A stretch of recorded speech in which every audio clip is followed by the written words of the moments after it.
Start ਕਰਨ ਲੱਗਿਆ ਮੈਂ ਟੌਪਿਕ ਇੱਕ ਵਾਰੀ ਮੈਨੂੰ ਦੱਸ ਦਿਓ ਕਿ ਮੇਰੀ ਆਵਾਜ਼ ਆ ਰਹੀ ਹੈ ਜਾਂ ਨਹੀਂ। ਆਵਾਜ਼ ਆ ਰਹੀ ਮੇਰੀ? ਹਾਂਜੀ ਸਰ। ਓਕੇ।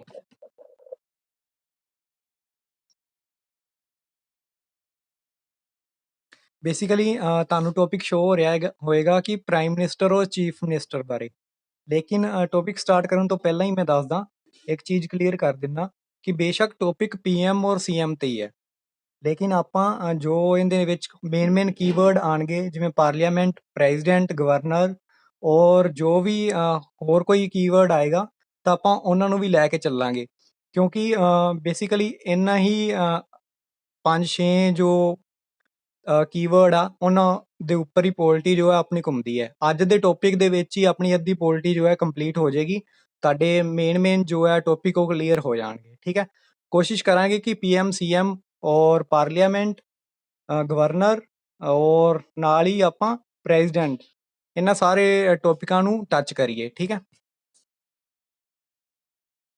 ਸੋ ਸਟਾਰਟ ਕਰਦੇ ਹਾਂ ਪ੍ਰਾਈਮ ਮਿਨਿਸਟਰ ਤੋਂ। ਠੀਕ ਹੈ, ਨੋਟਸ ਦੇ ਉੱਪਰ ਸ਼ੋ ਹੋ ਰਿਹਾ ਹੈਗਾ, ਕੁਝ ਨੋਟਸ ਤੋਂ ਇਲਾਵਾ ਵੀ ਮੈਂ ਐਡ ਕਰਾਂਗਾ। ਸੰਵਿਧਾਨ ਅਨੁਸਾਰ ਜੋ ਆਪਣੀ ਭਾਰਤ ਦੇ ਵਿੱਚ ਸੰਸਦੀ ਵਿਵਸਥਾ ਹੈ, ਉਹਦੇ ਵਿੱਚ ਕੀ ਕਿਹਾ ਗਿਆ ਕਿ ਜੋ ਆਪਣਾ ਪ੍ਰੈਜ਼ੀਡੈਂਟ ਹੈ ਉਹ ਇੱਕ ਡੀਜੋਰ ਐਗਜ਼ੀਕਿਊਟਿਵ ਹੈ, ਮਤਲਬ ਨਾ ਮਾਤਰ ਦਾ ਕਾਰਜਕਾਰੀ ਪ੍ਰਮੁੱਖ ਹੈ। ਠੀਕ ਹੈ, ਜਦੋਂ ਕਿ ਅਸਲੀ ਜੋ ਸ਼ਕਤੀ ਹੈ ਉਹ ਆਪਣੇ ਪ੍ਰਧਾਨ ਮੰਤਰੀ ਕੋਲ ਹੁੰਦੀ ਹੈ। ਹੁਣ ਸੰਵਿਧਾਨ ਜੋ ਹੈ ਉਹ ਕਦੋਂ ਬਣਿਆ? ਸੰਵਿਧਾਨ ਜੋ ਹੈ 26 ਨਵੰਬਰ 1949 ਨੂੰ ਅਪਣਾਇਆ ਗਿਆ ਸੀ ਤੇ ਲਾਗੂ ਕਦੋਂ ਹੋਇਆ? 26 ਜਨਵਰੀ 1950 ਨੂੰ। ਇਹ ਡੇਟਸ ਤੁਸੀਂ ਯਾਦ ਰੱਖਣੀ ਹੈ ਕਿ ਆਪਣਾ ਜੋ ਇੰਡੀਅਨ ਕਨਸਟੀਟਿਊਸ਼ਨ ਹੈ ਉਹ 26 ਜਨਵਰੀ 1950 ਨੂੰ ਲਾਗੂ ਹੋਇਆ ਸੀ। ਇਹ ਇਸ ਕਰਕੇ ਲਾਗੂ ਹੋਇਆ ਸੀ ਕਿ ਜਦੋਂ 1929 ਦੇ ਵਿੱਚ ਲਾਹੌਰ ਅਧਿਵੇਸ਼ਨ ਹੋਇਆ ਸੀ, ਤਾਂ ਲਾਹੌਰ ਅਧਿਵੇਸ਼ਨ ਦੇ ਵਿੱਚ ਬ੍ਰਿਟਿਸ਼ ਰੂਲ ਦੇ ਟਾਈਮ ਇੱਕ ਮਤਾ ਪਾਸ ਕੀਤਾ ਗਿਆ ਸੀ ਜਿਹਨੂੰ ਸਵਰਾਜ ਦਾ ਮਤਾ ਕਿਹਾ ਗਿਆ ਸੀ। ਇਸ ਲਈ ਜੋ ਆਪਣਾ ਸੰਵਿਧਾਨ ਹੈ 26 ਜਨਵਰੀ 1950 ਨੂੰ ਲਾਗੂ ਹੋਇਆ, ਕਿਉਂਕਿ 26 ਜਨਵਰੀ ਡੇਟ ਜੋ ਸੀ ਉਦੋਂ ਹੀ ਸਵਰਾਜ ਜੋ ਹੈ ਮਨਾਇਆ ਗਿਆ ਸੀ।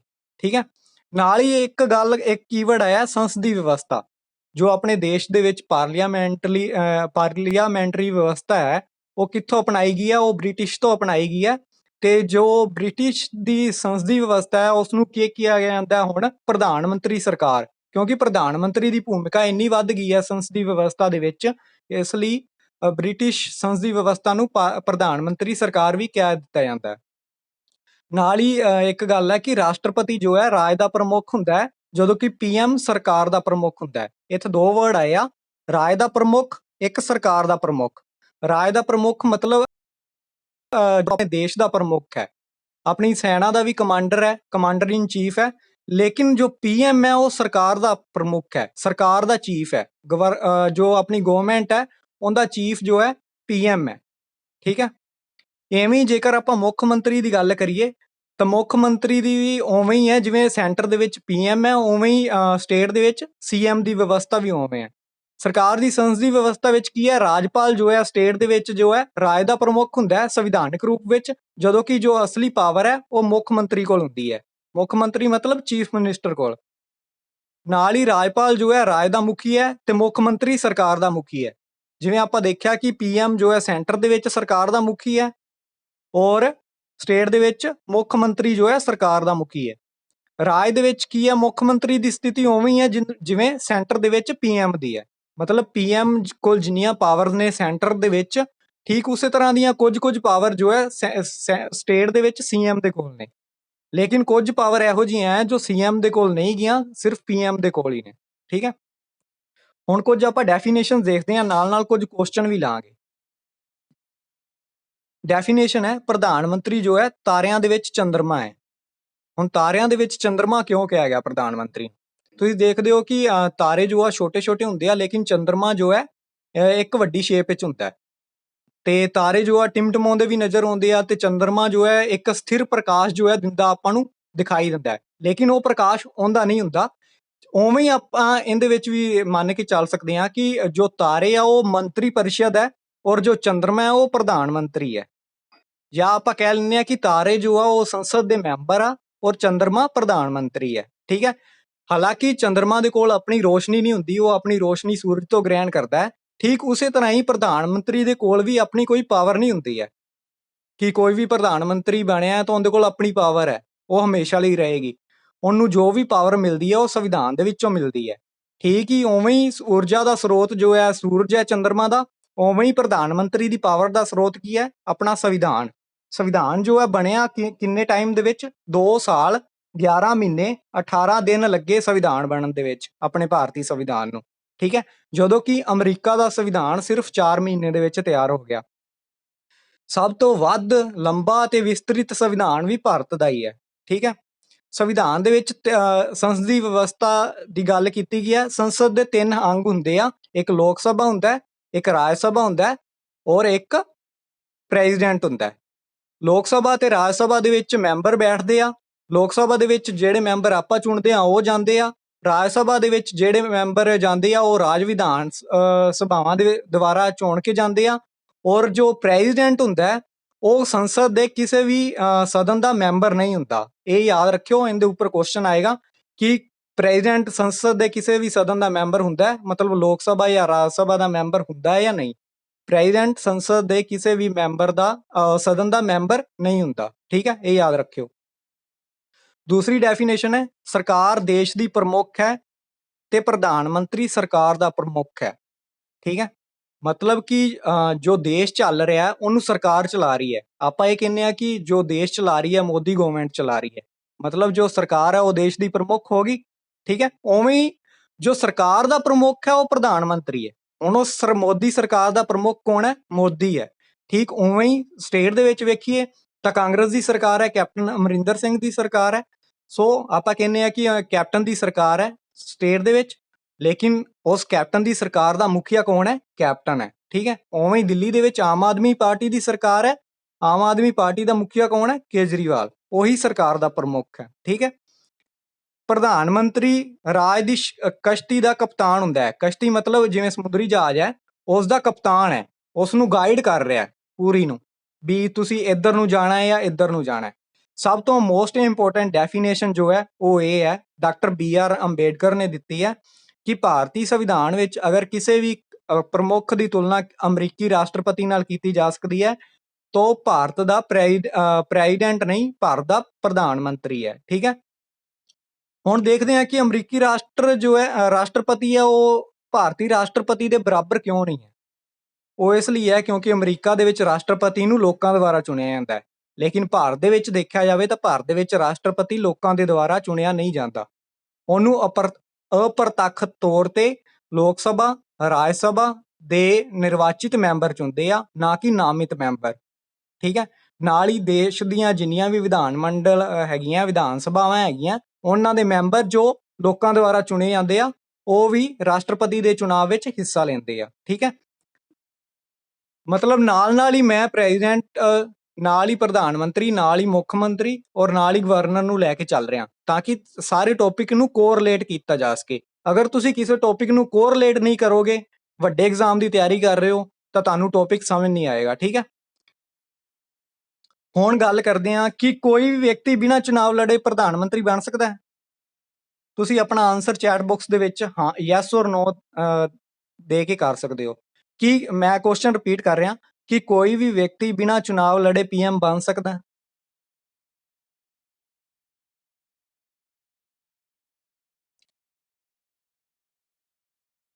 ਮੋਨਿਕਾ ਕਹਿ ਰਿਹਾ yes sir, yes sir, yes sir, yes sir, no no no no no. ਜਿਹੜੇ ਲੋਕ ਕਹਿ ਰਹੇ ਆ ਯੈਸ ਉਹਨਾਂ ਦਾ ਆਨਸਰ ਹੈ ਰਾਈਟ। ਹੁਣ ਉਹ ਯੈਸ ਕਿਉਂ ਹੈ ਉਹਦਾ ਮੈਂ ਡਾਊਟ ਕਲੀਅਰ ਕਰਦਾ। ਕੋਈ ਵੀ ਵਿਅਕਤੀ ਜੋ ਚੁਣਾਵ ਨਹੀਂ ਲੜਿਆ ਉਹ ਪ੍ਰਧਾਨ ਮੰਤਰੀ ਬਣ ਸਕਦਾ ਹੈ, ਲੇਕਿਨ ਪੂਰਾ ਕਾਰਜਕਾਲ ਪੂਰਾ ਨਹੀਂ ਕਰੇਗਾ। ਸਿਰਫ 6 ਮਹੀਨੇ ਦੇ ਲਈ ਪ੍ਰਧਾਨ ਮੰਤਰੀ ਬਣ ਸਕਦਾ ਹੈ, ਸਿਰਫ 6 ਮਹੀਨੇ ਦੇ ਲਈ। ਠੀਕ ਹੈ, ਇਵੇਂ ਹੀ ਆਪਾਂ ਦੇਖਦੇ ਹਾਂ ਕਿ ਕੋਈ ਵੀ ਮੰਤਰੀ ਪਰਿਸ਼ਦ ਦੇ ਵਿੱਚ ਮੰਤਰੀ ਜੋ ਬਣਦਾ ਹੈ ਉਸ ਅਗਰ ਚੁਣਿਆ ਨਹੀਂ ਜਾਂਦਾ ਲੋਕ ਸਭਾ ਦੇ ਵਿੱਚ ਜਾਂ ਰਾਜ ਸਭਾ ਦਾ ਮੈਂਬਰ ਨਹੀਂ ਹੈ ਤਾਂ ਉਹ 6 ਮਹੀਨੇ ਦੇ ਲਈ ਮੰਤਰੀ ਬਣ ਸਕਦਾ ਹੈ। ਠੀਕ ਹੈ, ਉਵੇਂ ਹੀ ਪ੍ਰਧਾਨ ਮੰਤਰੀ ਵੀ ਬਣ ਸਕਦਾ। ਹੁਣ ਆਪਾਂ ਗੱਲ ਕਰਦੇ ਹਾਂ ਪ੍ਰਧਾਨ ਮੰਤਰੀ ਦੀ ਨਿਯੁਕਤੀ ਕਿਵੇਂ ਹੁੰਦੀ ਹੈ। ਕੀ ਪ੍ਰਧਾਨ ਮੰਤਰੀ ਦੇ ਲਈ ਕੋਈ ਚੁਣਾਵ ਵਿਵਸਥਾ ਕੀਤੀ ਗਈ ਹੈ? ਭਾਰਤ ਦੇ ਨਿਰਵਾਚਨ ਆਯੋਗ ਦੇ ਦੁਆਰਾ, ਚੁਣਾਵ ਆਯੋਗ ਦੇ ਦੁਆਰਾ, ਇਲੈਕਸ਼ਨ ਕਮਿਸ਼ਨ ਦੇ ਦੁਆਰਾ ਕੋਈ ਭਾਰਤ ਦੇ ਪ੍ਰਧਾਨ ਮੰਤਰੀ ਲਈ ਸਪੈਸ਼ਲ ਇਲੈਕਸ਼ਨ ਰੱਖਿਆ ਗਿਆ? ਇਹਦਾ ਆਨਸਰ ਯੈਸ ਨੋ ਦੇ ਵਿੱਚ ਕਰ ਦਿਓ।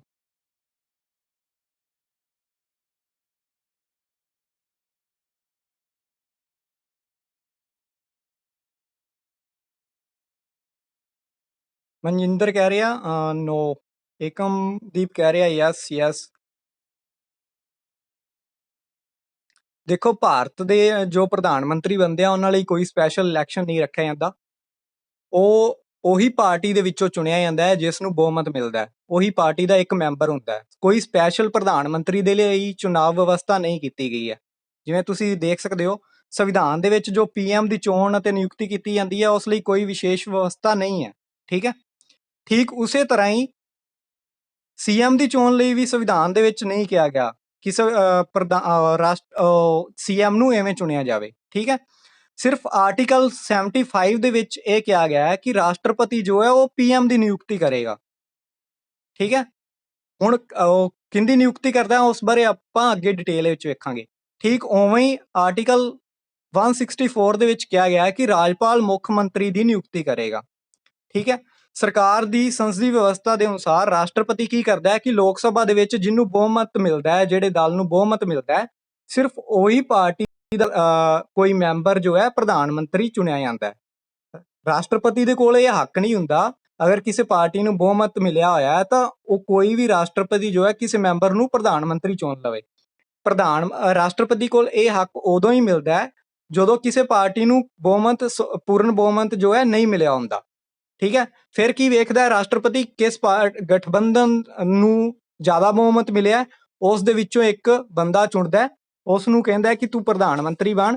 ਹਾਲਾਂਕਿ ਸੁਪਰੀਮ ਕੋਰਟ ਨੇ ਵੀ ਕਿਹਾ, ਇੱਕ ਸੁਪਰੀਮ ਕੋਰਟ ਦੀ ਵਰਡਿਕਟ ਹੈ 1997 ਦੇ ਵਿੱਚ ਸੁਪਰੀਮ ਕੋਰਟ ਨੇ ਇੱਕ ਫੈਸਲੇ ਦੇ ਵਿੱਚ ਕਿਹਾ ਸੀ ਕਿ ਉਹ ਵਿਅਕਤੀ ਵੀ ਪ੍ਰਧਾਨ ਮੰਤਰੀ ਬਣ ਸਕੇਗਾ ਜੋ 6 ਮਹੀਨੇ ਦੇ ਅੰਦਰ ਸੰਸਦ ਦੇ ਕਿਸੇ ਵੀ ਮੈਂਬਰ ਦਾ ਸਦਨ ਦਾ ਮੈਂਬਰ ਨਹੀਂ ਹੈ। ਕਿਸੇ ਨੇ ਕੁਐਸਚਨ ਕੀਤਾ ਸੀ ਨਾ ਕਿਸ ਆਰਟੀਕਲ ਦੇ ਵਿੱਚ ਲਿਖਿਆ ਹੋਇਆ, ਸਵਿਤਾ ਬਾਂਸਲ ਨੇ ਸ਼ਾਇਦ ਕਿਹਾ ਸੀ,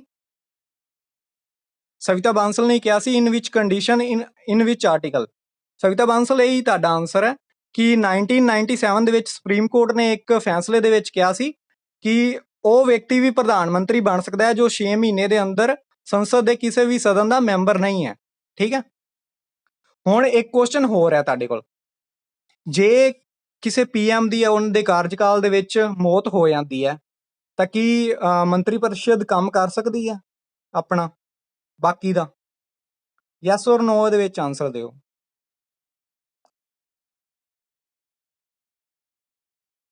ਸਵਿਤਾ ਬਾਂਸਲ ਯੈਸ।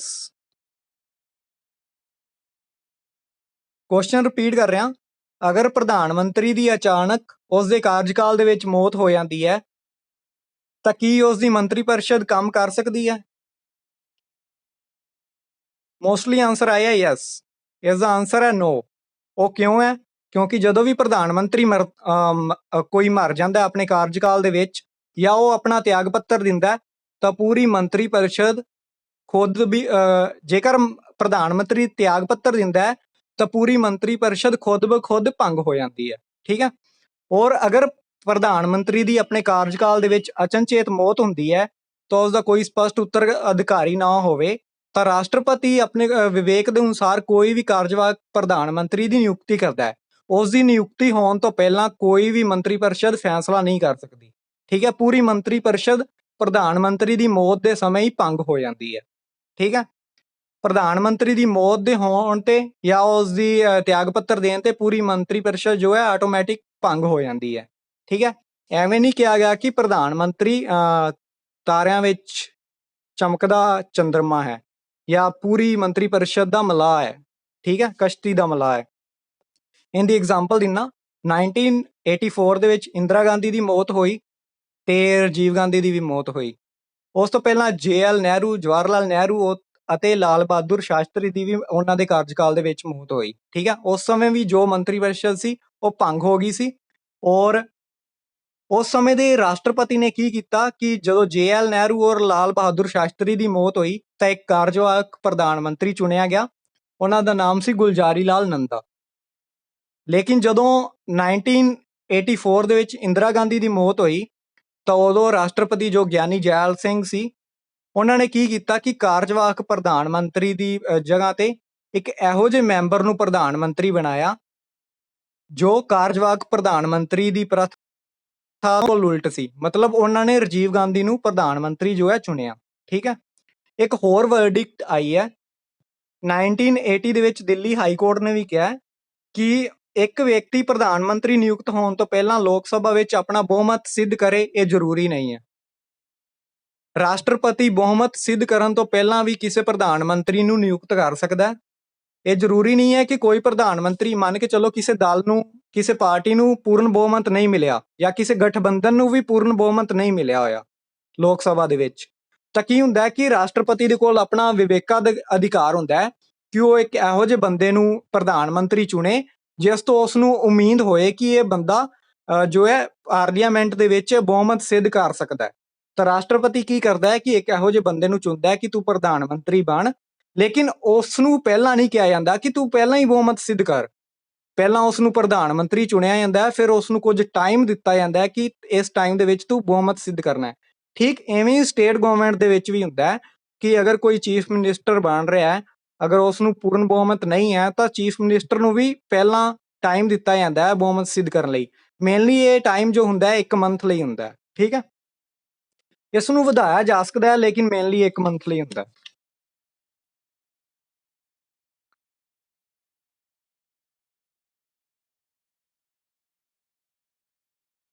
ਉਸ ਤੋਂ ਬਾਅਦ ਹੈ ਇੱਕ ਪ੍ਰਧਾਨ ਮੰਤਰੀ ਦੀ ਨਿਯੁਕਤੀ ਕਿਹੜੇ ਸਦਨ ਦੇ ਵਿੱਚੋਂ ਹੁੰਦੀ ਹੈ। ਜੇਕਰ ਆਪਾਂ ਬ੍ਰਿਟੇਨ ਦੀ ਗੱਲ ਕਰੀਏ ਤਾਂ ਬ੍ਰਿਟੇਨ ਦੇ ਵਿੱਚ ਜੋ ਵੀ PM ਬਣਦਾ ਹੈ ਉਹ ਨਿਮਨ ਸਦਨ ਦਾ ਹੁੰਦਾ ਹੈ। ਨਿਮਨ ਸਦਨ ਮਤਲਬ ਉੱਥੇ ਜੋ ਹੈ ਹਾਊਸ ਆਫ ਕਾਮਨ ਹੈ, ਉਸ ਦਾ ਮੈਂਬਰ ਹੀ ਪ੍ਰਧਾਨ ਮੰਤਰੀ ਬਣੇਗਾ। ਲੇਕਿਨ ਅਗਰ ਆਪਾਂ ਭਾਰਤ ਦੀ ਗੱਲ ਕਰੀਏ ਤਾਂ ਭਾਰਤ ਦੇ ਵਿੱਚ ਵੇਖਿਆ ਜਾਂਦਾ ਹੈ ਕਿ ਭਾਰਤ ਦੇ ਵਿੱਚ ਰਾਜ ਸਭਾ ਦਾ ਮੈਂਬਰ ਵੀ ਜੋ ਹੈ ਉਹ ਪ੍ਰਧਾਨ ਮੰਤਰੀ ਬਣਿਆ ਹੋਇਆ ਹੈ। ਰਾਜ ਸਭਾ ਜੋ ਹੈ ਅਪਰ ਹਾਊਸ ਹੈ, ਲੋਅਰ ਹਾਊਸ ਲੋਕ ਸਭਾ ਹੈ। ਠੀਕ ਹੈ। ਰਾਜ ਸਭਾ ਦੇ ਵਿੱਚ ਕਿਹੜੇ ਕਿਹੜੇ ਮੈਂਬਰ ਜੋ ਆ ਉਹ ਪ੍ਰਧਾਨ ਮੰਤਰੀ ਬਣੇ ਆ? ਪਹਿਲੇ ਤਾਂ ਇੰਦਰਾ ਗਾਂਧੀ ਬਣੇ, ਫਿਰ HD ਦੇਵਗੌੜਾ ਬਣੇ, ਫਿਰ ਮਨਮੋਹਨ ਸਿੰਘ ਬਣੇ। ਠੀਕ ਹੈ। ਉਸ ਤੋਂ ਬਾਅਦ ਉਹਨੂੰ ਸਹੁੰ ਚੁਕਾਈ ਜਾਂਦੀ ਹੈ। ਸਹੁੰ ਜੋ ਹੈ ਪ੍ਰਧਾਨ ਮੰਤਰੀ ਨੂੰ ਰਾਸ਼ਟਰਪਤੀ ਚੁਕਾਉਂਦਾ ਹੈ, ਉਹ ਸਟੇਟ ਦੇ ਵਿੱਚ ਮੁੱਖ ਮੰਤਰੀ ਨੂੰ ਕੌਣ ਚੁਕਾਉਂਦਾ? ਰਾਜਪਾਲ। ਸਹੁੰ ਦੇ ਉੱਪਰ ਵੀ ਕੁਝ ਜੋ ਹੈ ਦਿੱਤੀਆਂ ਗਈਆਂ ਆਪਸ਼ਨਾਂ ਆਉਂਦੀਆਂ ਕਿ ਇਹ ਸਹੁੰ ਦੇ ਵਿੱਚ ਇਹ ਹੁੰਦਾ ਹੈ ਜਾਂ ਨਹੀਂ। ਸੋ ਇਸ ਨੂੰ ਯਾਦ ਰੱਖ ਲਿਓ, ਰਫਲੀ ਯਾਦ ਰੱਖ ਲਿਓ। ਭਾਰਤ ਦੇ ਸੰਵਿਧਾਨ ਦੇ ਪ੍ਰਤੀ ਪ੍ਰਧਾਨ ਮੰਤਰੀ ਕਹਿੰਦਾ ਕਿ ਸੱਚੀ ਸ਼ਰਧਾ ਤੇ ਨਿਸ਼ਠਾ ਰੱਖਾਂਗਾ, ਭਾਰਤ ਦੀ ਪ੍ਰਭੂਤਾ ਤੇ ਅਖੰਡਤਾ ਨੂੰ ਬਣਾ ਕੇ ਰੱਖਾਂਗਾ, ਜੋ ਵੀ ਕੰਮ ਕਰਾਂਗਾ ਸ਼ੁੱਧ ਅੰਤਕਰਨ ਨਾਲ ਕਰਾਂਗਾ ਤੇ ਆਪਣੇ ਪਦ ਦੇ ਜੋ ਵੀ ਕਰਤੱਵ ਹੋਣਗੇ ਉਹਨਾਂ ਦਾ ਨਿਰਵਾਹ ਕਰਾਂਗਾ, ਬਿਨਾਂ ਕਿਸੇ ਡਰ ਅਤੇ ਪੱਖਪਾਤ ਦੇ, ਬਿਨਾਂ ਕਿਸੇ ਦਵੇਸ਼ ਦੇ, ਲੋਕਾਂ ਦੇ ਪ੍ਰਤੀ ਅਤੇ ਸੰਵਿਧਾਨ ਅਤੇ ਕਾਨੂੰਨ ਦੇ ਅਨੁਸਾਰ ਨਿਆਂ ਕਰਾਂਗਾ। ਠੀਕ ਇਹੀ ਜੋ ਹੈ ਸ਼ਪਥ ਜੋ ਸਹੁੰ ਹੈ ਉਹ ਮੁੱਖ ਮੰਤਰੀ ਲੈਂਦਾ ਹੈ। ਠੀਕ ਹੈ। ਅਗਰ ਕਾਰਜਕਾਲ ਦੀ ਗੱਲ ਕਰੀਏ ਤਾਂ ਇੱਕ ਕੁਐਸਚਨ ਹੈ ਕਿ PM ਦਾ ਕਾਰਜਕਾਲ ਨਿਸ਼ਚਿਤ ਹੈ। ਸੋ ਇਸ ਦਾ ਰਾਈਟ ਆਨਸਰ ਤੁਸੀਂ ਯੈਸ ਔਰ ਨੋ ਦੇ ਵਿੱਚ ਲਿਖ ਕੇ ਦੱਸ ਸਕਦੇ ਹੋ। ਕੀ ਪ੍ਰਧਾਨ ਮੰਤਰੀ ਅਤੇ ਮੁੱਖ ਮੰਤਰੀ ਦਾ ਕਾਰਜਕਾਲ ਨਿਸ਼ਚਿਤ ਹੈ? ਸੰਵਿਧਾਨ ਦੇ ਵਿੱਚ ਕਿਤੇ ਲਿਖਿਆ ਹੈ?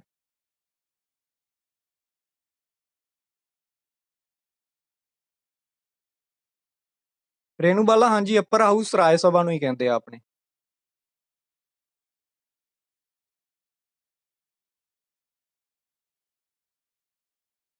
ਹਾਂਜੀ, ਇੱਕ ਕੁਐਸਚਨ ਕੀਤਾ ਮੈਂ ਕੀ ਪ੍ਰਧਾਨ ਮੰਤਰੀ ਦਾ ਕਾਰਜਕਾਲ ਨਿਸ਼ਚਿਤ ਹੈ?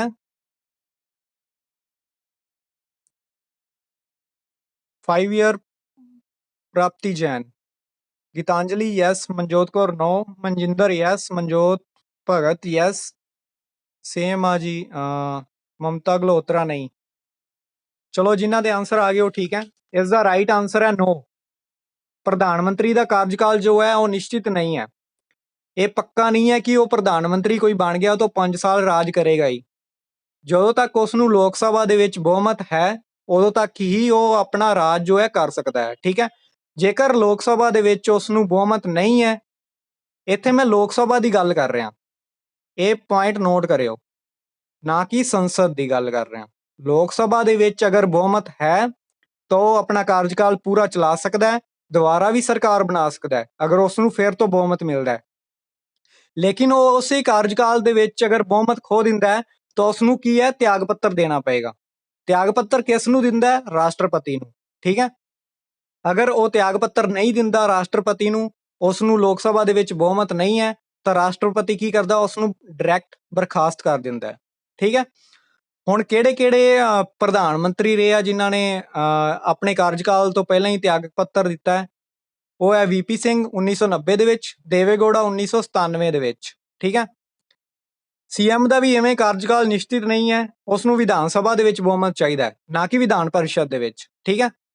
ਵਿਧਾਨ ਸਭਾ ਦੀ ਗੱਲ ਕਰ ਰਹੇ ਹਾਂ, ਜਿਵੇਂ ਇੱਥੇ ਲੋਕ ਸਭਾ ਦੀ ਗੱਲ ਹੋਈ ਹੈ, ਉੱਥੇ ਵਿਧਾਨ ਸਭਾ ਦੀ ਗੱਲ ਹੈ ਪ੍ਰਧਾਨ ਮੰਤਰੀ ਸੀਐਮ ਦੇ ਵਿੱਚ।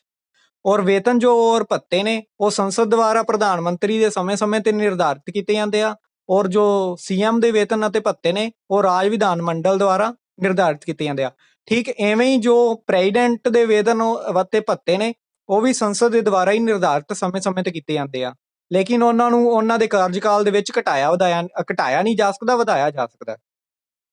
ਹੁਣ ਗੱਲ ਕਰਦੇ ਹਾਂ ਸ਼ਕਤੀਆਂ ਤੇ ਕੰਮ ਦੀ। ਉਸ ਤੋਂ ਪਹਿਲਾਂ ਡਾਊਟ ਲੈ ਲਈਏ, ਕੋਈ ਡਾਊਟ ਹੈ ਤਾਂ, ਕਿਉਂਕਿ ਟੌਪਿਕ ਕਾਫੀ ਲੰਮਾ ਹੈ ਔਰ ਟੌਪਿਕ ਦੇ ਵਿੱਚ ਕਾਫੀ ਸਾਰੇ ਟੌਪਿਕ ਵੀ ਕੋਰਿਲੇਟ ਹੋ ਰਹੇ ਆ। ਮੈਂ ਅਨਮਿਊਟ ਕਰ ਰਿਹਾ, ਇੱਕ ਵਾਰੀ ਹੈਂਡ ਰੇਜ਼ ਕਰ।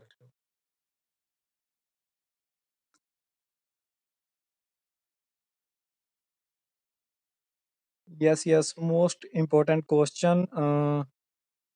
ਸੰਜੇ ਕਿਹੜਾ ਮੋਸਟ ਇੰਪੋਰਟੈਂਟ ਕੁਐਸਚਨ?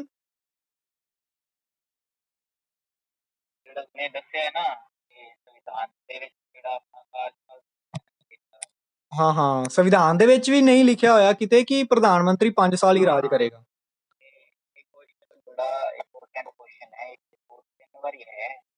ਹਾਂ ਉਹੀ ਮੈਂ ਕਹਿ ਰਿਹਾ ਨਾ ਕਿ ਅੱਜ ਦਾ ਟੌਪਿਕ ਜੋ ਹੈ ਮੇਨਲੀ ਸਾਰੇ ਐਗਜ਼ਾਮ ਲਈ ਹੈ।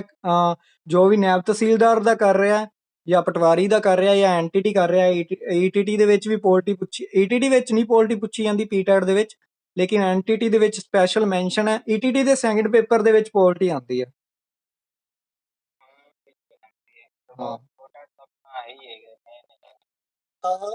ਰੇਨੂ ਬਾਲਾ ਕਹਿ ਰਿਹਾ ਸਰ ਕੁਐਸਚਨ ਜ਼ਰੂਰ ਕਰਵਾਇਓ। ਦੇਖੋ ਜੋ ਕੁਐਸਚਨ ਮੇਨਲੀ ਬਣ ਰਿਹਾ ਉਹ ਮੈਂ ਨਾਲ ਦੀ ਨਾਲ ਵੀ ਦੱਸ ਰਿਹਾ, ਲੇਕਿਨ ਆਪਾਂ ਇਹਨਾਂ ਟੌਪਿਕ ਦੇ ਉੱਪਰ ਕੁਐਸਚਨ ਵੀ ਕਰਾਂਗੇ। ਇੱਕ ਵਾਰੀ ਮੈਂ ਤੁਹਾਨੂੰ ਰਫਲੀ ਆਈਡੀਆ ਦੇ ਰਿਹਾ ਔਰ ਕੋਰਿਲੇਟ ਕਰ ਰਿਹਾ ਸਾਰੇ ਟੌਪਿਕ ਨੂੰ, ਤਾਂ ਕਿ ਉਹ ਤੁਹਾਡੇ ਮਾਈਂਡ ਦੇ ਵਿੱਚ ਫਿੱਟ ਹੋ ਜਾਣ, ਕਿਉਂਕਿ ਪੂਰੀ ਪੋਲਿਟੀ ਨੂੰ ਪੜ੍ਹੋਗੇ ਤਾਂ ਤੁਹਾਨੂੰ ਬਹੁਤ ਸਾਰਾ ਟਾਈਮ ਲੱਗੇਗਾ ਔਰ ਤੁਹਾਡੇ ਕੋਲ ਇੰਨਾ ਟਾਈਮ ਵੀ ਨਹੀਂ ਹੈ। ਓਕੇ ਮਮਤਾ ਅਗਲੋਤਰਾ, ਲਿੰਕ ਜ਼ਰੂਰ ਮਿਲੇਗਾ। ਕਿਸੇ ਦਾ ਡਾਊਟ ਹੈ ਤਾਂ ਹੈਂਡ ਰੇਜ਼ ਕਰ ਲਓ।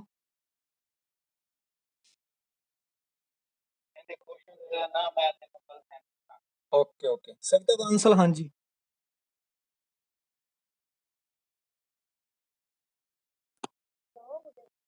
ਹਾਂਜੀ ਗੁੱਡ ਈਵਨਿੰਗ। ਹਾਂਜੀ आवाज आ रही है, बोलो। ये कंफर्म करना था सर, आपने अभी ये बोला मेरी लोकसभा में मतलब है ना हमारे सीएम का टाइम नहीं है हाँ जी करने का, पर संसद में हमारे मतलब CM का टाइम फिक्स है 5 ईयर का। देखो जो कार्यकाल है वो मेनली है 5 साल चलता है। अगर कोई सरकार बनती है तो 5 साल काम करेगी, ये ਆਪਾਂ ਕਹਿੰਦੇ ਆ, ਠੀਕ ਹੈ। ਲੇਕਿਨ ਉਹ 5 ਸਾਲ ਪੂਰੇ ਕਰਦੀ ਹੈ ਜਾਂ ਨਹੀਂ, ਇਹ ਦੇਖਦੇ ਆ। ਮੈਂ ਤੁਹਾਨੂੰ ਐਗਜ਼ਾਮਪਲ ਦਿੰਦਾ ਇੱਕ। ਹੁਣੇ ਹੀ ਮੱਧ ਪ੍ਰਦੇਸ਼ ਦੇ ਵਿੱਚ ਕੀ ਹੋਇਆ ਕਿ ਕਾਂਗਰਸ ਦੀ ਸਰਕਾਰ ਸੀ ਉੱਥੇ 2017 ਦੇ ਵਿੱਚ, ਜੋ 17 ਜਾਂ 19 ਦੇ ਵਿੱਚ ਇਲੈਕਸ਼ਨ ਹੋਇਆ ਸੀ, ਠੀਕ ਹੈ। ਉੱਥੇ ਕੀ ਕੀਤਾ ਕਿ ਕਾਂਗਰਸ ਦੀ ਸਰਕਾਰ ਬਣੀ, 2 ਸੀਟ ਉਹਨਾਂ ਦੀਆਂ ਵੱਧ ਸੀ, 114 ਤੋਂ 116 ਦੇ ਵਿੱਚ ਸੀ, 114 ਸ਼ਾਇਦ ਉਹਨਾਂ ਨੂੰ ਬਹੁਮਤ ਚਾਹੀਦਾ ਸੀ। ਲੇਕਿਨ ਕੀ ਹੋਇਆ ਕਿ ਪਾਰਟੀ ਦੇ ਕੁਝ ਮੈਂਬਰ ਜੋ ਟੁੱਟ ਗਏ, ਠੀਕ ਹੈ। ਉਹ ਮੈਂਬਰ ਟੁੱਟ ਕੇ ਉਹਨਾਂ ਨੇ ਅਸਤੀਫਾ ਦੇਤਾ। ਉਹਨਾਂ ਦਾ ਕੀ ਹੋਇਆ, ਕਾਂਗਰਸ ਪਾਰਟੀ ਦਾ ਬਹੁਮਤ ਜੋ ਹੈ ਉਹ ਥੱਲੇ ਡਿੱਗ ਗਿਆ, ਠੀਕ ਹੈ। ਬਹੁਮਤ ਦੀਆਂ ਜੋ ਸੀਟਾਂ ਚਾਹੀਦੀਆਂ ਸੀ ਉਹ ਥੱਲੇ ਆ ਗਈਆਂ ਉਹਨਾਂ ਦੇ। ਹੁਣ ਰਾਜਪਾਲ ਦੇ ਕੋਲ ਕੀ ਹੈ ਕਿ ਅਗਰ ਕੋਈ ਸਰਕਾਰ ਬਹੁਮਤ ਦੇ ਵਿੱਚ ਨਹੀਂ ਹੈ ਤਾਂ ਉਹਨੂੰ ਭੰਗ ਕਰੇ। ਰਾਜਪਾਲ ਦੇ ਕੋਲ ਇੱਕ ਕੰਡੀਸ਼ਨ ਹੈ, ਠੀਕ ਹੈ। ਸੰਵਿਧਾਨ ਵੀ ਕਹਿੰਦਾ ਅਗਰ ਕੋਈ ਸਰਕਾਰ ਬਹੁਮਤ ਦੇ ਵਿੱਚ ਨਹੀਂ ਹੈ ਤਾਂ ਉਹਨੂੰ ਭੰਗ ਕੀਤਾ ਜਾਏ। ਉਸ ਲਈ ਜਾਂ ਤਾਂ ਨਵੇਂ ਚੁਣਾਵ ਕਰਵਾਏ ਜਾਣ ਜਾਂ ਦੂਜੀ ਪਾਰਟੀ ਨੂੰ ਮੌਕਾ ਦਿੱਤਾ ਜਾਏ। ਕੀ ਹੋਇਆ ਕਿ ਰਾਜਪਾਲ ਨੇ ਦੂਸਰੀ ਪਾਰਟੀ ਨੂੰ ਮੌਕਾ ਦਿੱਤਾ ਜੋ ਬੀਜੇਪੀ ਸੀ ਉੱਥੇ, ਠੀਕ ਹੈ। ਤੇ ਜਿਹੜੇ ਮੈਂਬਰਾਂ ਨੇ ਅਸਤੀਫਾ ਦਿੱਤਾ, ਕਿਉਂਕਿ ਉਹ ਅਸਤੀਫੇ ਦੇਣ ਵਾਲੇ ਮੈਂਬਰ ਦੀਆਂ ਸੀਟਾਂ ਘਟ ਗਈਆਂ, ਬੀਜੇਪੀ ਬਹੁਮਤ ਦੇ ਵਿੱਚ ਆ ਗਈ, ਉਹਨਾਂ ਦੀਆਂ ਸੀਟਾਂ 114 ਦੇ ਆਸ-ਪਾਸ ਸੀ, ਠੀਕ ਹੈ। ਬੀਜੇਪੀ ਨੇ ਗਵਰਨਮੈਂਟ ਬਣਾਈ, ਬਾਅਦ ਦੇ ਵਿੱਚ ਜੋ ਹੈ ਉਪ ਚੁਣਾਵ ਹੋਏ, ਜਿਹੜੇ ਮੈਂਬਰਾਂ ਨੇ ਅਸਤੀਫਾ ਦਿੱਤਾ ਸੀ ਉਹਨਾਂ ਵਿੱਚੋਂ ਕਾਫੀ ਸਾਰੇ ਮੈਂਬਰ ਜੋ ਸੀ ਉਹ ਬੀਜੇਪੀ ਦੇ ਵਿੱਚ ਜਿੱਤ ਕੇ ਪਾਰਟੀ ਦੇ ਵਿੱਚ ਸ਼ਾਮਲ ਹੋ ਗਏ। ਕੀ ਹੋਇਆ ਕਿ ਬੀਜੇਪੀ ਦੀ ਸਰਕਾਰ ਜੋ ਹੈ ਉੱਥੇ ਬਣ ਗਈ ਡੈਫੀਨੇਟਲੀ। ਜੋ ਪੂਰਨ ਬਹੁਮਤ ਸੀ ਉਹਨਾਂ ਨੂੰ ਮੇਨ ਜੋ ਟੋਟਲ ਸੀਟਾਂ ਦੇ ਵਿੱਚੋਂ 200 ਸ਼ਾਇਦ 30 ਸੀਟਾਂ, ਉਹਨਾਂ ਦੇ ਵਿੱਚੋਂ 116 ਸੀਟਾਂ ਚਾਹੀਦੀਆਂ ਸੀ, ਲੇਕਿਨ ਹੁਣ ਉਹਨਾਂ ਦੀਆਂ 118 ਜਾਂ 19 ਸੀਟਾਂ ਨੇ। ਮਤਲਬ ਪੂਰਨ ਬਹੁਮਤ ਦੇ ਵਿੱਚ ਸਰਕਾਰ ਹੈ। ਠੀਕ ਹੈ। ਜੋ ਪਹਿਲਾਂ ਵਾਲੀ ਕਾਂਗਰਸ ਸਰਕਾਰ ਸੀ ਉਸਨੇ ਆਪਣਾ 5 ਸਾਲ ਦਾ ਕਾਰਜਕਾਲ ਜੋ ਹੈ ਪੂਰਾ ਨਹੀਂ ਕੀਤਾ। ਠੀਕ ਇਵੇਂ ਹੀ ਆਪਾਂ ਦੇਖਦੇ ਹਾਂ ਕਿ ਵੀਪੀ ਸਿੰਘ ਦੀ ਸਰਕਾਰ ਦੇ ਵਿੱਚ ਵੀ ਇਵੇਂ ਹੀ ਹੋਇਆ ਸੈਂਟਰ ਗਵਰਨਮੈਂਟ ਦੇ ਵਿੱਚ। ਔਰ ਐਚ ਡੀ ਦੇਵੇਗੌੜਾ ਦੀ ਸਰਕਾਰ 1997 ਦੇ ਵਿੱਚ ਵੀ ਭੰਗ ਹੋਈ ਹੈ ਸੈਂਟਰ ਗਵਰਨਮੈਂਟ ਦੇ ਵਿੱਚ। ਉਹਨਾਂ ਨੇ ਵੀ ਆਪਣਾ ਕਾਰਜਕਾਲ ਜੋ ਹੈ ਪੂਰਾ 5 ਸਾਲ ਨਹੀਂ ਚਲਾਇਆ। ਵਰਨਾ ਅਗਰ ਸੰਵਿਧਾਨ ਦੇ ਵਿੱਚ ਲਿਖਿਆ ਹੈ ਕਿ 5 ਸਾਲ ਹੀ ਪੂਰਾ ਕਰਨਾ ਹੈ ਤਾਂ ਫਿਰ ਤਾਂ ਉਹਨਾਂ ਨੂੰ ਭੰਗ ਕਰਨ ਦੀ ਲੋੜ ਹੀ ਨਹੀਂ ਸੀ।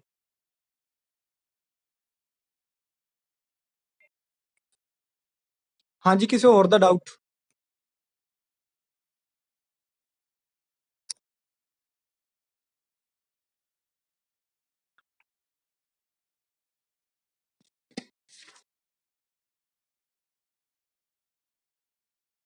ਨਹੀਂ ਨਹੀਂ ਹੈ ਡਾਊਟ?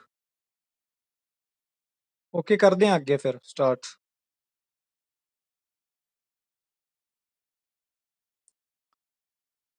ਮੈਸੇਜ ਆਏ ਹੋਏ 4।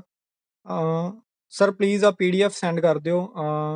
ਮਨਜੋਤ ਕੌਰ ਕਹਿ ਰਿਹਾ, ਮੰਜੂ ਕਹਿ ਰਿਹਾ ਵਿਚ article is related with PM। Article 75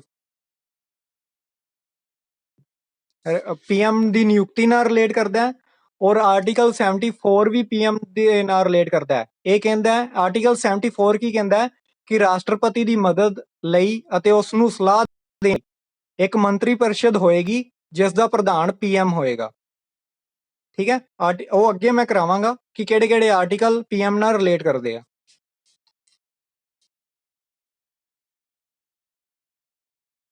ਹੋਰ ਕਿਹੜੇ ਆ question?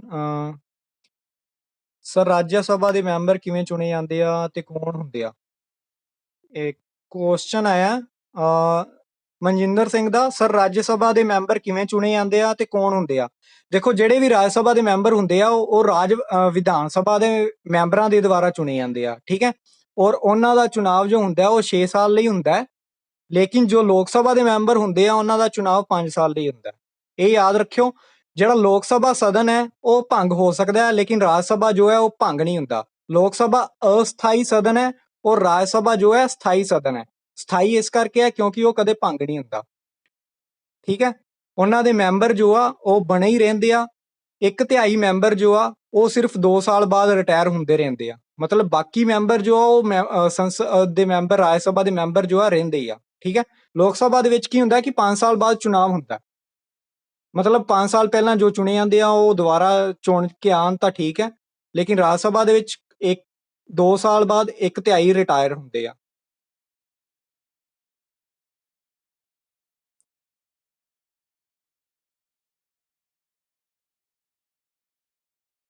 Zoom meeting after 10 minute close ਹੋ ਜਾਏਗੀ। ਨੋਟੀਫਿਕੇਸ਼ਨ ਆਇਆ, ਥੋੜਾ ਜਿਹਾ ਟੌਪਿਕ ਡਿਸਕਸ ਕਰ ਲਈਏ। ਮੇਨ ਪੁਆਇੰਟ ਡਿਸਕਸ ਕਰ ਲੈਣਾ, ਬਾਕੀ ਜੋ ਰਹਿ ਜਾਏਗਾ ਉਹ ਮੈਂ ਕੱਲ ਕਰ ਲਾਂਗਾ ਡਿਸਕਸ। ਠੀਕ ਹੈ। ਇੱਕ ਕੁਐਸਚਨ ਆਇਆ ਸੀ ਕਿ ਮੰਜੂ ਕੌਣ ਦਾ ਕਿ ਕਿਹੜੇ ਕਿਹੜੇ ਆਰਟੀਕਲ ਆ ਜੋ ਪ੍ਰਧਾਨ ਮੰਤਰੀ ਨਾਲ ਰਿਲੇਟ ਕਰਦੇ ਆ। ਨਾਲ ਹੀ ਆਪਾਂ ਪ੍ਰਧਾਨ ਮੰਤਰੀ ਔਰ ਨਾਲ ਹੀ ਮੁੱਖ ਮੰਤਰੀ ਨਾਲ ਆਰਟੀਕਲ ਜੋ ਰਿਲੇਟ ਕਰਦੇ ਆ ਉਹ ਆਪਾਂ ਪੜ੍ਹਦੇ ਹਾਂ। ਠੀਕ ਹੈ। ਆਰਟੀਕਲ 74 ਕਹਿੰਦਾ ਹੈ ਕਿ ਰਾਸ਼ਟਰਪਤੀ ਦੀ ਮਦਦ ਅਤੇ ਸਲਾਹ ਦੇਣ ਲਈ ਇੱਕ ਮੰਤਰੀ ਪਰਿਸ਼ਦ ਹੋਏਗੀ ਜਿਸ ਦਾ ਪ੍ਰਧਾਨ ਕੌਣ ਹੋਏਗਾ? PM। ਠੀਕ ਹੈ। PM ਕੀ ਕਰੇਗਾ ਕਿ ਰਾਸ਼ਟਰਪਤੀ ਨੂੰ ਸਲਾਹ ਦੇਗਾ ਕਿਸੇ ਵੀ ਕੰਮ ਨੂੰ ਕਰਨ ਦੀ, ਲੇਕਿਨ ਰਾਸ਼ਟਰਪਤੀ ਦੇ ਕੋਲ ਇਹ ਹੱਕ ਹੈ, ਇਹ ਉਹਦੇ ਕੋਲ ਪਾਵਰ ਹੈ ਕਿ ਉਹ ਉਸ ਸਲਾਹ ਨੂੰ ਪੁਨਰ ਵਿਚਾਰ ਕਰਨ ਲਈ ਭੇਜ ਸਕਦਾ ਹੈ ਵਾਪਸ, ਸਿਰਫ ਇੱਕ ਵਾਰ। ਅਗਰ ਉਹੀ ਵਿਚਾਰ ਦੁਬਾਰਾ ਜਾਂ ਉਹਦੇ ਵਿੱਚ ਕੋਈ ਸੋਧ ਕਰਕੇ ਪ੍ਰਧਾਨ ਮੰਤਰੀ ਦੀ ਮੰਤਰੀ ਪਰਿਸ਼ਦ ਰਾਸ਼ਟਰਪਤੀ ਨੂੰ ਦਿੰਦੀ ਹੈ ਤਾਂ ਉਹ ਸਲਾਹ ਕੀ ਹੈ? ਰਾਸ਼ਟਰਪਤੀ ਲਈ ਮੰਨਣੀ ਜ਼ਰੂਰੀ ਹੈ। ਠੀਕ ਇਵੇਂ ਹੀ ਆਰਟੀਕਲ 163 ਜੋ ਹੈ ਉਹ ਕਹਿੰਦਾ ਹੈ ਕਿ ਰਾਜਪਾਲ ਨੂੰ ਜੋ ਵੀ ਆ ਉਸਦੇ ਵਿਵੇਕਾਧਿਕਾਰ ਦੇ ਵਿੱਚ ਵਿਸ਼ੇ ਦਿੱਤੇ ਹੋਏ ਆ ਉਹਨਾਂ ਨੂੰ ਛੱਡ ਕੇ ਬਾਕੀ ਵਿਸ਼ਿਆਂ ਦੇ ਉੱਪਰ ਸਲਾਹ ਦੇਣ ਲਈ ਮੰਤਰੀ ਪਰਿਸ਼ਦ ਹੋਏਗੀ ਜਿਸ ਦਾ ਪ੍ਰਧਾਨ ਮੰਤਰੀ ਕੌਣ ਹੋਏਗਾ, ਜਿਸ ਦਾ ਮੁਖੀਆ ਕੌਣ ਹੋਏਗਾ? CM। ਠੀਕ ਹੈ। ਹੁਣ ਇੱਥੇ ਗੱਲ ਤਾਂ ਹੋਈ ਨਹੀਂ ਕਿ ਰਾਸ਼ਟਰਪਤੀ ਦੇ ਜਿਹੜੇ ਵਿਵੇਕਾਧਿਕਾਰ ਵਿਸ਼ੇ ਆ ਉਹਨਾਂ ਨੂੰ ਛੱਡ ਕੇ, ਲੇਕਿਨ ਇੱਥੇ ਕੀ ਹੋ ਰਿਹਾ ਕਿ ਵਿਵੇਕਾਧਿਕਾਰ ਦੇ ਵਿਸ਼ਿਆਂ ਦੀ ਗੱਲ ਹੋ ਰਹੀ ਹੈ। ਵਿਵੇਕਾਧਿਕਾਰ ਦੇ ਵਿਸ਼ੇ ਕਿਹੜੇ ਕਿਹੜੇ ਆ ਜਾਂਦੇ ਆ? ਇੱਕ ਤਾਂ ਮੁੱਖ ਮੰਤਰੀ ਦੀ ਚੋਣ। ਠੀਕ ਹੈ। ਇੱਕ ਜਦੋਂ ਵੀ ਸਟੇਟ ਗਵਰਨਮੈਂਟ ਸੰਵਿਧਾਨ ਦੇ ਅਨੁਸਾਰ ਨਹੀਂ ਚੱਲਦੀ ਤਾਂ ਕੀ ਇੱਥੇ ਰਾਸ਼ਟਰਪਤੀ ਸ਼ਾਸਨ ਲਾਗੂ ਕੀਤਾ ਜਾਏ। ਇਹ ਰਾਸ਼ਟਰਪਤੀ ਦੇ ਕੋਲ ਵਿਵੇਕਾਧਿਕਾਰ ਹੈ। ਠੀਕ ਹੈ। ਸੈਕਿੰਡ ਆਰਟੀਕਲ ਹੈ ਜੋ ਪ੍ਰਧਾਨ ਮੰਤਰੀ ਨਾਲ ਰਿਲੇਟ ਕਰਦਾ ਹੈ, ਆਰਟੀਕਲ 75। ਇਹ ਮੰਤਰੀ ਪਰਿਸ਼ਦ ਨਾਲ ਸਪੈਸ਼ਲੀ ਸੰਬੰਧਿਤ ਹੈ। ਇਹਦੇ ਵਿੱਚ ਕੀ ਕਿਹਾ ਗਿਆ ਕਿ ਪ੍ਰਧਾਨ ਮੰਤਰੀ ਦੀ ਨਿਯੁਕਤੀ ਜੋ ਹੈ ਰਾਸ਼ਟਰਪਤੀ ਕਰੇਗਾ। ਠੀਕ ਹੈ, ਆਰਟੀਕਲ 75 ਕਹਿੰਦਾ ਹੈ। ਨਾਲ ਹੀ ਪ੍ਰਧਾਨ ਮੰਤਰੀ ਦੀ ਸਲਾਹ ਲਈ ਜੋ ਬਾਕੀ ਮੰਤਰੀ ਹੋਣਗੇ ਉਹਨਾਂ ਦੀ ਨਿਯੁਕਤੀ ਵੀ ਰਾਸ਼ਟਰਪਤੀ ਕਰੇਗਾ। ਲੇਕਿਨ ਉਹ ਕੌਣ ਬਣਨਗੇ ਇਹ ਸਿਰਫ ਡਿਸਾਈਡ ਕੌਣ ਕਰੇਗਾ? ਪ੍ਰਧਾਨ ਮੰਤਰੀ। ਇਹ ਡਿਸਾਈਡ ਰਾਸ਼ਟਰਪਤੀ ਨਹੀਂ ਕਰੇਗਾ। ਠੀਕ ਹੈ। ਠੀਕ ਇਵੇਂ ਹੀ ਆਰਟੀਕਲ 164 ਕੀ ਕਹਿੰਦਾ ਹੈ ਕਿ ਸੀਐਮ ਦੀ ਨਿਯੁਕਤੀ ਜੋ ਹੈ ਰਾਜਪਾਲ ਕਰੇਗਾ। ਲੇਕਿਨ ਬਾਕੀ ਜੋ ਮੰਤਰੀ ਹੋਣਗੇ ਉਹਨਾਂ ਦੀ ਜੋ ਨਿਯੁਕਤੀ ਹੋਏਗੀ ਉਹ ਸੀਐਮ ਦੀ ਸਲਾਹ ਤੇ ਰਾਜਪਾਲ ਕਰੇਗਾ। ਠੀਕ ਹੈ। ਮੰਤਰੀ ਪਰਿਸ਼ਦ ਦੀ ਇੱਛਾ ਅਨੁਸਾਰ ਪਦ ਤੇ ਬਣੇ, ਮੰਤਰੀ ਪਰਿਸ਼ਦ ਜੋ ਹੋਏਗੀ ਉਹ ਰਾਸ਼ਟਰਪਤੀ ਦੀ ਇੱਛਾ ਅਨੁਸਾਰ ਪਦ ਤੇ ਬਣੇ ਰਹੇਗੀ। ਲੇਕਿਨ ਇਹਦੇ ਵਿੱਚ ਇੱਕ ਹੋਰ ਚੀਜ਼ ਵੀ ਜੁੜ ਜਾਂਦੀ ਹੈ ਕਿ ਮੰਤਰੀ ਪਰਿਸ਼ਦ ਇਹ ਨਹੀਂ ਕਿ ਕਦੋਂ ਵੀ ਰਾਸ਼ਟਰਪਤੀ ਮੰਤਰੀ ਪਰਿਸ਼ਦ ਨੂੰ ਕਹਿ ਦੇ ਕਿ ਤੁਸੀਂ ਅਸਤੀਫਾ ਦੇ ਦਿਓ। ਜਦੋਂ ਤੱਕ ਉਹਨਾਂ ਨੂੰ ਲੋਕ ਸਭਾ ਦੇ ਵਿੱਚ ਬਹੁਮਤ ਹਾਸਿਲ ਹੈ ਰਾਸ਼ਟਰਪਤੀ ਮੰਤਰੀ ਪਰਿਸ਼ਦ ਨੂੰ ਨਹੀਂ ਭੰਗ ਕਰ ਸਕਦਾ। ਠੀਕ ਹੈ। ਸੇਮ ਆਰਟੀਕਲ ਸੇਮ ਲਾਈਨ ਇਹਦੇ ਵਿੱਚ ਹੈ ਸੀਐਮ ਵਾਲੀ ਵਿੱਚ। ਮੰਤਰੀ ਪਰਿਸ਼ਦ ਕੀ ਹੈ? ਲੋਕ ਸਭਾ ਪ੍ਰਤੀ ਸਮੂਹਿਕ ਜ਼ਿੰਮੇਵਾਰ ਹੈ।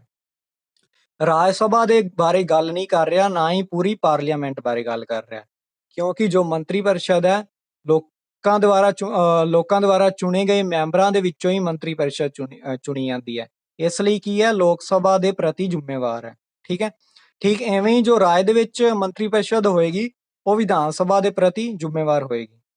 ਇਹੀ ਆਰਟੀਕਲ ਸੀ। ਆਰਟੀਕਲ 78 ਬਾਰੇ ਆਪਾਂ ਕੱਲ ਚਰਚਾ ਕਰਾਂਗੇ ਕਿਉਂਕਿ ਮੀਟਿੰਗ ਓਵਰ ਹੋ ਸਕਦੀ ਹੈ ਕੋਈ ਕਦੋਂ ਵੀ। ਸੋ ਹੁਣ ਕਿਸੇ ਦਾ ਕੋਈ ਡਾਊਟ ਹੈ ਤਾਂ ਉਹ ਕਲੀਅਰ ਕਰ ਸਕਦਾ। ਅਨਮਿਊਟ ਕਰਨ ਲੱਗਿਆ ਮੈਂ ਮਾਈਕ 1 by 1।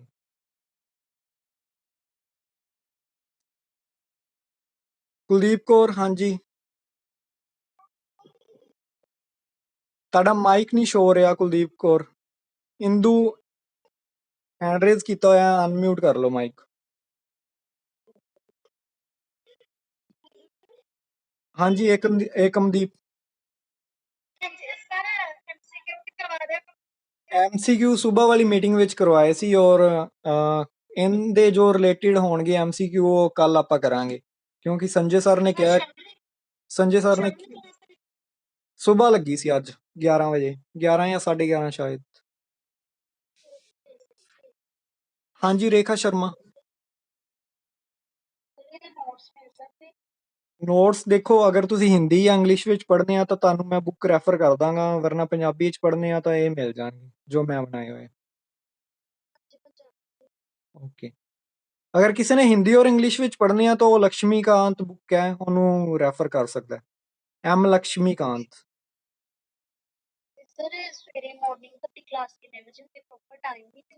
ਦੇਖੋ ਮੀਟਿੰਗ ਦਾ ਟਾਈਮ ਵੈਸੇ ਦਿਨ ਵਿੱਚ ਇੱਕ ਵਾਰੀ ਮੈਂ ਕੀਤਾ ਹੋਇਆ ਸੀ, ਲੇਕਿਨ ਅੱਜ ਮੈਂ ਸੋਚਿਆ ਕਿ ਇੱਕ ਹੋਰ ਮੀਟਿੰਗ ਲੈ ਲਈ ਜਾਏ ਕਿਉਂਕਿ ਪੋਲਿਟੀ ਵੀ ਕਵਰ ਕਰਨੀ ਸੀ ਔਰ ਪੋਲਿਟੀ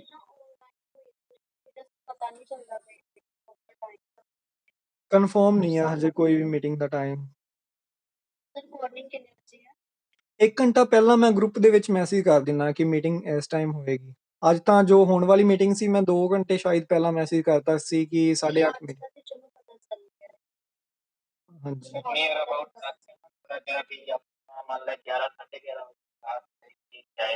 ਦੇਖੋ ਸ਼ਾਮ ਨੂੰ ਹੀ ਕਰਦੇ ਆ 8:30 ਤੋਂ 9:30, ਦਿਨ ਵਿੱਚ ਨਹੀਂ ਕਰਾਂਗੇ। ਇਸੇ ਟਾਈਮ ਹੀ ਕਰਾਂਗੇ 8:30 ਤੋਂ 9:30 ਕੱਲ ਤੋਂ।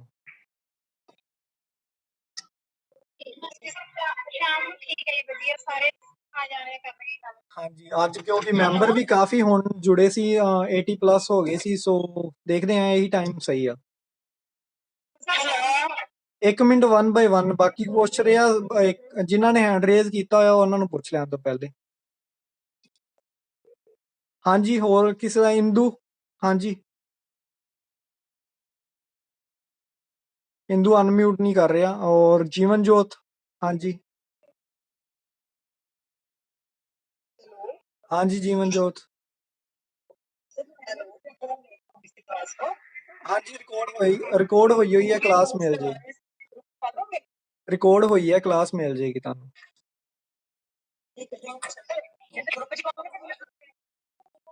ਲਿੰਕ ਤਾਂ YouTube ਅਪਲੋਡ ਤਾਂ YouTube ਤੋਂ ਹੋਏਗੀ, ਲਿੰਕ ਗਰੁੱਪ ਵਿੱਚ ਮਿਲੇਗਾ। ਅਮਰਜੋਤ ਕੌਰ, ਅਮਰਜੋਤ ਕੌਰ, ਹਾਂਜੀ ਡਾਊਟ ਪੁੱਛੋ ਡਾਇਰੈਕਟ, ਕਿਉਂਕਿ ਟਾਈਮ ਕਾਫੀ ਘੱਟ ਹੈ।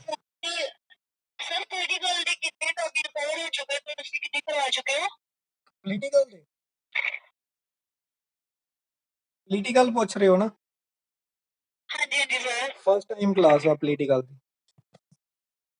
ਓਕੇ ਸਰ, ਠੀਕ ਆ। ਸੰਜੇ ਚੈਟ ਵਿੱਚ ਇੱਕ ਮਿੰਟ ਇੱਕ ਮਿੰਟ ਇੱਕ ਮਿੰਟ ਮੈਮ, ਸੰਜੇ ਇੱਕ ਮਿੰਟ ਮੈਮ, ਸੰਜੇ ਮੜੀ ਚੈਟ ਹੈਂਡਲ ਕਰੀ ਯਾਰ, ਚੈਟ ਦੇ ਵਿੱਚ ਜਿਹੜੇ ਵੀ ਡਾਊਟ ਪੁੱਛ ਰਿਹਾ ਉਹ ਕਲੀਅਰ ਕਰਦਾ ਜਾ, ਬਾਕੀ ਮੈਂ ਇੱਥੇ ਲੈ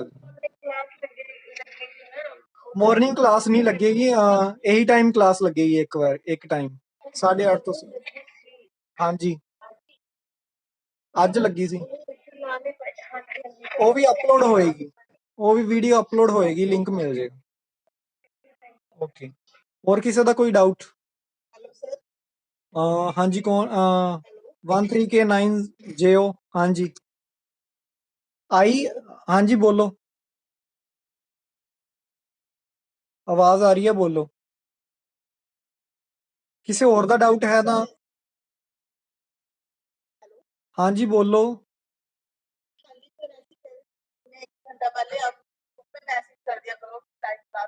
2 घंटे पहले मैं 2 घंटे पहले मैंने इन्फॉर्म किया आज।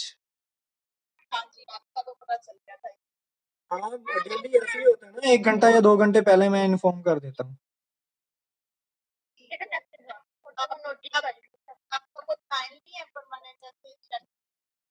कोई कल से परमानेंट टाइम बता तो दिया है, 8:30 से 9:30, अभी वाला जो टाइम है इवनिंग का। ओके, हाँ जी कोई और? हाँ संजय,